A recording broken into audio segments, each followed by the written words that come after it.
여러분, 2025년도 이제 얼마 남지 않았습니다. 새해를 맞이하는 설렘도 잠시, 우리 앞에는 어쩌면 가장 힘든 한 해가 기다리고 있을지도 모릅니다. 최근 한국은행이 발표한 긴급 대책 들어보셨나요? 은행들이 뱅크런에 대비해서 대출 채권까지 담보로 쓸 수 있게 한다는 내용입니다. 뱅크런? 예금자들이 우르르 은행으로 몰려가서 돈을 찾아가는 그 무서운 상황 말이죠. 설마 그런 일이 일어나겠어? 라고 생각하실 수도 있습니다. 하지만 중앙은행이 이런 대책을 미리 준비했다는 건 그만큼 위험 신호가 명확하다는 뜻입니다. 오늘은 2026년을 앞두고 우리 경제가 직면한 진짜 문제들과 뱅크런의 가능성, 그리고 우리가 이런 위험을 미리 눈치챌 수 있는 신호들에 대해 편하게 이야기해 보려고 합니다. 먼저 우리 경제가 안고 있는 세 가지 시한폭탄부터 살펴보겠습니다. 첫 번째 폭탄은 바로 가계부채입니다. 2025년 말 기준으로 우리나라 가계부채는 GDP 대비 90%를 넘어섰습니다. 이게 얼마나 심각한 수치냐면 전 세계에서 손에 꼽을 정도로 높은 수준이에요. 쉽게 말해서 국민 한 명당 빚이 너무 많다는 겁니다. 더 무서운 건 이 빚이 대부분 부동산 대출이라는 점입니다.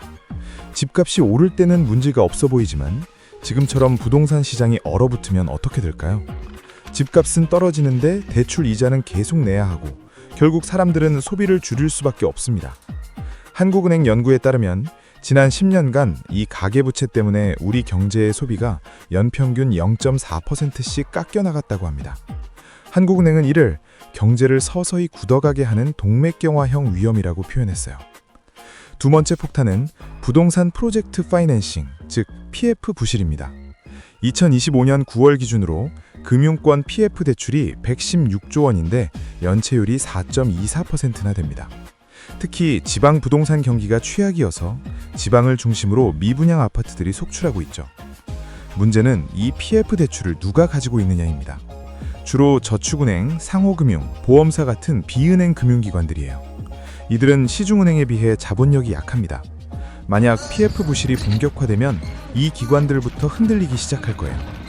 정부가 구조조정을 진행하고 있지만 고금리 환경에서 부동산 경기 회복이 지연되면서 부실 채권 정리 속도가 기대에 못 미치고 있습니다.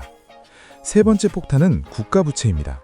2026년 우리나라 국가부채는 1,414조 원으로 GDP 대비 51.5%를 넘어설 전망입니다. 처음으로 50%를 돌파하는 거죠. IMF는 2030년이면 이게 63.3%까지 올라갈 것으로 예측하고 있습니다. 50%면 괜찮은 거 아니야? 미국은 124%잖아 라고 생각하실 수도 있는데 여기에 함정이 있습니다. 미국은 기축통화국입니다. 달러를 찍어낼 수 있죠. 하지만 우리는 그럴 수 없어요. 비기축통화 국가의 부채 비율이 60%를 넘어가면 국제적으로 위험 수준으로 간주됩니다. 더 무서운 건 증가 속도입니다. 우리나라 부채 증가율은 2026년 8.7%, 2027년 3.8%로 예상되는데 같은 기간 경제 성장률은 3에서 4% 수준에 머물 거예요. 빚은 빠르게 느는데 소득은 천천히 느는 거죠. 자, 그렇다면 정말 뱅크런이 일어날 수 있을까요? 뱅크런은 단순히 은행이 망할 것 같아서만 일어나는 게 아닙니다. 사람들이 내 돈이 위험할지도 몰라 라는 불안감을 느끼는 순간 합리적인 개인의 선택이 모여서 집단적인 패닉을 만들어내는 겁니다. 2023년 미국 실리콘밸리 은행 사태를 기억하시나요? SNS를 통해 불안감이 퍼지자 단 이틀 만에 420억 달러가 빠져나갔습니다.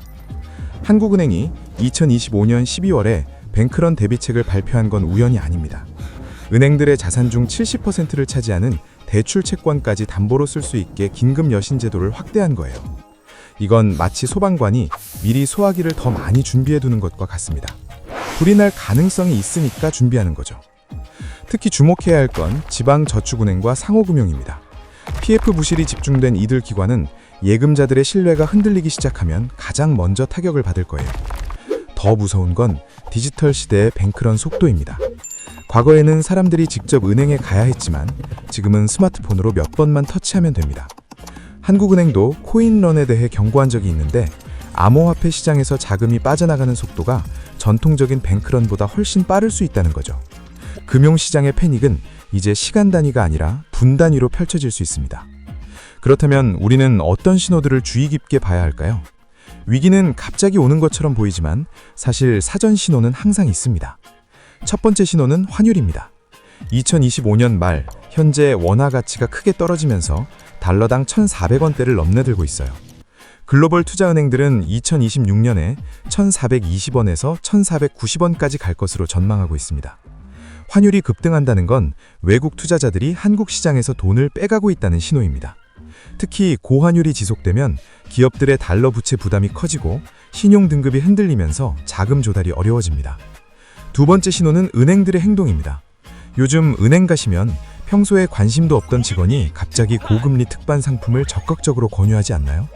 이건 은행이 예금을 확보하려고 안간 힘을 쓰는 거예요. 예금이 빠져나가면 은행은 대출을 유지할 수 없으니까요. 특반금리 경쟁이 심해지고 은행 앱에 접속 장애가 자주 발생하거나 대출 심사가 갑자기 까다로워진다면 주의해야 합니다. 세 번째 신호는 부동산 시장입니다. 미분양 아파트가 늘어나고 경공매 물건이 증가하고 특히 지방 소도시에서 집값이 급락한다면 이건 PF 부실이 본격화되고 있다는 신호입니다. 건설사들의 부도 소식이 늘어나고 시공사 워크아웃이나 법정 관리 뉴스가 자주 들린다면 경계 수위를 높여야 합니다. 네 번째는 금리입니다. 한국은행이 2026년 통화신용정책 운영 방향에서 물가 상승 압력과 금융 안정을 동시에 고려하면서 기준금리 결정을 하겠다고 밝혔습니다. 만약 물가가 예상보다 높게 유지돼서 금리를 내리지 못하거나 반대로 경제가 너무 나빠져서 긴급하게 금리를 내린다면 둘 다 좋지 않은 신호입니다. 특히 미국과 한국의 금리 차이가 벌어지면 자본 유출 압력이 커집니다. 다섯 번째는 언론과 정부의 메시지입니다. 시장은 안정적입니다. 금융 시스템에 문제 없습니다. 라는 발표가 자주 나오기 시작하면 오히려 조심해야 합니다.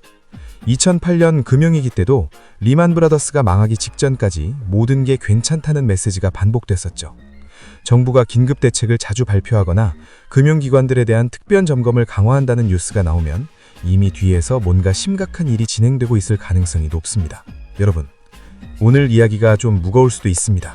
하지만 위기를 인정하고 준비하는 것과 그냥 모른 척하는 것은 완전히 다른 결과를 가져옵니다.